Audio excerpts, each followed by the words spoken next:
Is this sense of suffocation justified? If you're my muse, is my longing for adventure satisfied? If you're my muse, is this dizziness produced? Aujourd'hui, c'est un grand jour puisque nous allons poser la première pierre du projet Sarah à Bordeaux. 24 logements en habitat participatif. C'est un projet un peu particulier, c'est vraiment du sur-mesure, puisque dans un projet immobilier classique, on fait le même 3 pièces pour tout le monde. Là, chaque personne a pu choisir non seulement son logement, mais on a dessiné le logement pour lui. Alors, je suis présidente de l'association Sarah.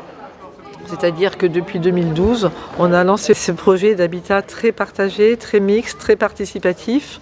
Alors, il y a d'abord une mixité générationnelle, donc il y a des jeunes, des étudiants, des seniors. Il y a une mixité personnes valides, personnes handicapées. Il y a une mixité un peu culturelle, il y a des gens de plusieurs origines. Il y a une mixité économique. Je suis Julie, j'ai 35 ans et donc je me suis engagée dans le projet Sarah avec mon mari Julien. 35 ans aussi, et nos 2 enfants, Léon et Louis. Ce qui nous a motivés, c'était l'aventure, pouvoir participer à un projet comme celui-ci, participatif, avec des gens de tout horizon. Participatif, pour moi, ça veut dire, oui, participer dans la mesure du possible, parce que ça dépend de la capacité de chacun.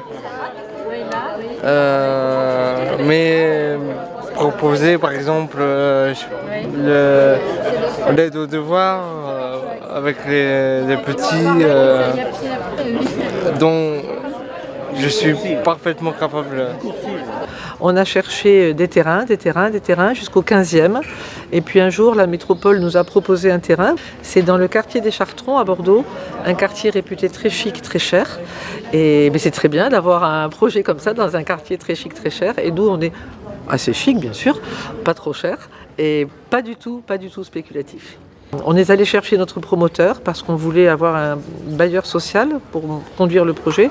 On n'était pas capable de le construire nous-mêmes. Bien, le col, il a apporté d'abord tout l'aspect, la sécurité financière. C'est lui qui porte toute l'opération financière, ce qui n'est quand même pas rien, loin de là.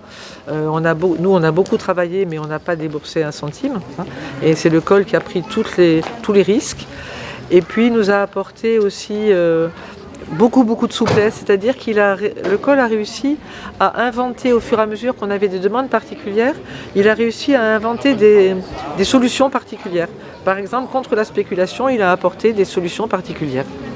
Et ça, c'était quand même très inédit et assez fantastique. Dans ce type de projet, dans la mesure où on souhaite que tout le monde puisse participer à l'aventure, on a trouvé pratiquement un financement par ménage.